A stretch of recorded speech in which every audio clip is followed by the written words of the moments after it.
Estates General brandish the threat of rebellion. There is plotting afoot. They are stirring up the populace. Worse, they are making pacts. A number of representatives of the nobility and the clergy have taken up the cause of the Third Estate. As for my army, there is not a man among them I can trust. That is why I have made new arrangements for you. From now on, the Swiss Guard will no longer be protecting you. Then who will, my love? Take a look for yourself. Be assured you are in sturdier hands. Whatever do you mean? Isn't that Claudia? Monsieur Vaucanson's dancing doll? Appearances can be deceiving, mesdames. The Count has made extraordinary improvements to this automat. Aegis, this is Her Majesty the Queen. You are now to serve her. Make sure no harm comes to her and obey the orders she will give you. Madame, I am at your service. Bartolessa? He can speak. This makes no sense. This is sorcery. Make no mistake, mesdames, it is science, which we owe to the work of the Count, and which will soon be made known to the entire world.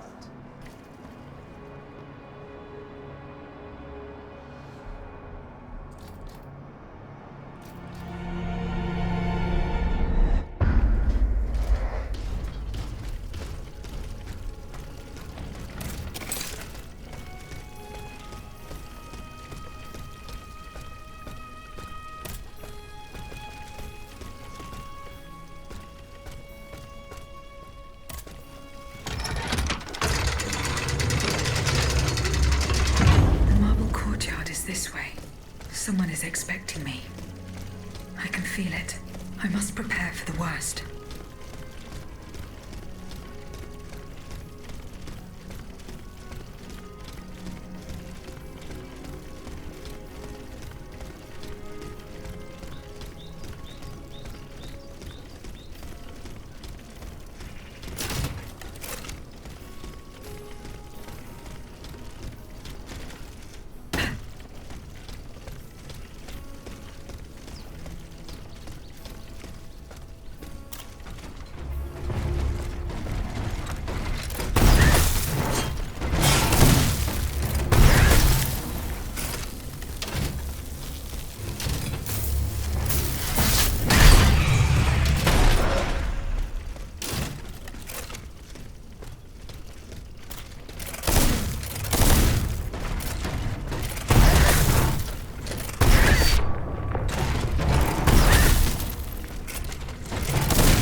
You struggle in vain, dancer! You're not long for this world!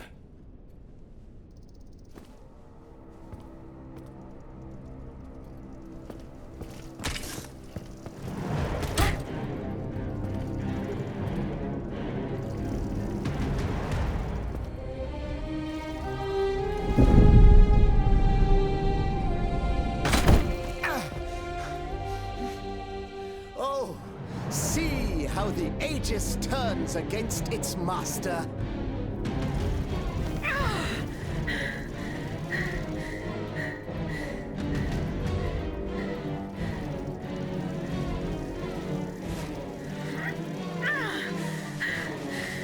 You are not my master, tyrant! You never were! I am quite happy to concede this point, but what about the Count? Have you forgotten that he gave you life and whispered the order that animates you? Look how he runs, the coward! Do you understand what he has in mind? La pauvre enfant, sleeping so sweetly. She won't be dreaming for long now. Croissant! Athenais!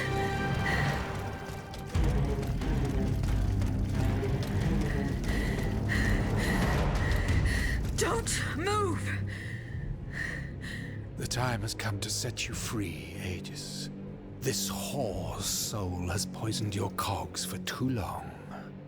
Adieu, sad puppet. No! Bonté divine, I don't want to die.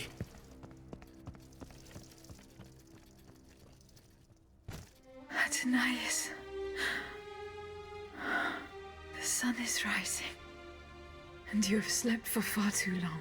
The beauty of this world longs for you, just as you long for its light. For you are like the flowers that open in the morning. I know you, mon ami. We loved each other. Vous en souvient-il? You gave me your heart. So please, let me give you mine today. Vivez heureuse, Athenais. For it is happily that I leave this world.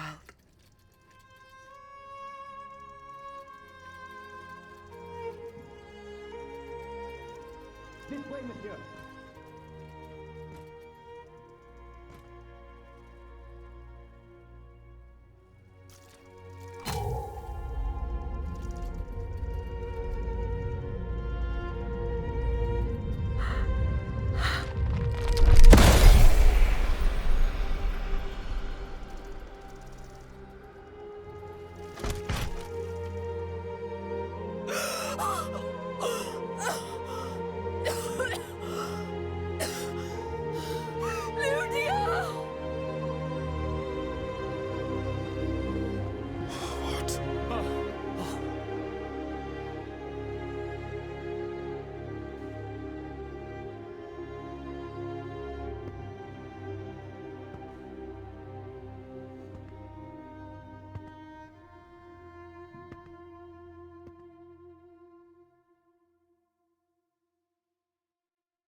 Monsieur, we have the king. It is now up to us to wield his scepter. In this trying time, crucial decisions must be made without delay. First and foremost, we must take back Paris. And how do we do that, mon Dieu? There are automats everywhere, and they are constantly regenerated by their crimes. My strategy is the only viable solution. Monsieur Laclos' cannonballs filled with vitriol. And where will we find the means to carry out your plan? The city of Versailles is full of ateliers and shops. Moreover, as far as we have been able to see, the King's army has barely been deployed there. And it will not be too risky to look around. Very well. Now, Regaining control of Paris depends on our combined efforts. Mais ensuite, once peace has been restored, what of the kingdom? This is indeed a crucial issue. Leaving the nation without a government would expose it to the greatest danger. Worse, it would condemn it to civil war. Eh bien quoi, monsieur? Can you not govern together? Unfortunately, the disagreements that divide our assembly run far too deep. That which we can agree is that we have been given a chance to choose the person who shall succeed the tyrant. I claim this honor. Excuse me? For what reason, je vous prie? Enfin, simply consider the arguments for it. Speak, Monsieur le Marquis. You have our full attention. To begin with, I rescued the Dauphin from his father's clutches and ensured the dynasty's stability. The child will reign as Henri V. We will appoint someone with great wisdom to act as regent until he comes of age. Fie. The people do not need a crowned puppet. Yes, they do. Now more than ever before. Once the Assembly has adopted a constitution, the people will welcome a sovereign who will protect it. A king and a constitution, like oil and water. Go on, Monsieur le Marquis. I have the gunpowder that the king had seized. With it, I shall ensure the security of the kingdom within and beyond its borders. How can we be sure that you will not use it to oppress the people, or to embark on some foolhardy conquest? We know your ambitions, Monsieur le Marquis. And you wrongly accuse me. I have never, in my entire life, done anything that was not to further the cause of freedom. Do you forget that in America I helped overthrow the English? Of course not, mon ami. Who could forget that ruinous adventure? You are quick to condemn men of action, provincial lawyer that you are. Monsieur, I rest my case. Very well. Monsieur, we must now make our decision. May each of us respect this decision and set aside our personal interests for the sake of peace and the common good. Who among you approves the appointment of the Marquis de Lafayette?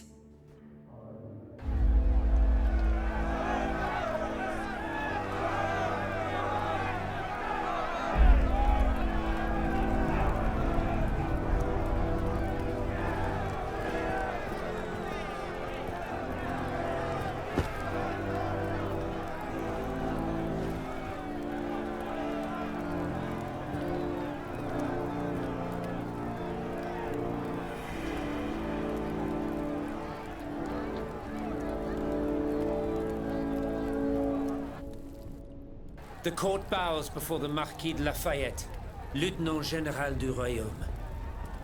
Louis de Bourbon, former King of France, in the name of King Henri, fifth of his name, in light of the innumerable crimes of which you have been found guilty, this extraordinary royal court sentences you to the ultimate atonement. The sentence will be carried out on the hour.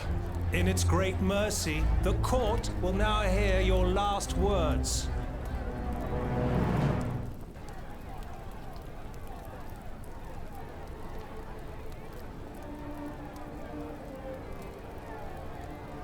My loyal subject, since you must lead a lamb to the altar, since you must offer a sacrifice to this new France that you intend to found, I will be that sacrifice. How dreadful this world is, where beauty is doomed to fade and flesh decays. I found no consolation in this world. I vainly thought I was giving our souls the gift of immortality beyond our mortal bodies. The Grim Reaper was my sworn enemy. Influenced by the most awful of men, I believed that the genius of machinery could overcome death itself. Alas, I have lost this fight, and am branded with the mark of murderer. Life, even more than the crown, was heavy for me to bear. I have suffered too long under the thumb of nature, which I despised. As a child, I saw my older brother die. I lost my father in the prime of his life, and then my mother, who was even younger. My beloved daughter did not live a year. As for my son, the first of my heirs, I unknowingly gave him to drink from a poisoned cup. I mourn the death of these poor souls daily. My death will not unite us, of this I am certain. For I, in my misery, have lost the support of my faith. So, executioner, lay me down on this board, Vertu. I will sleep now. Sleep at last, and not to dream.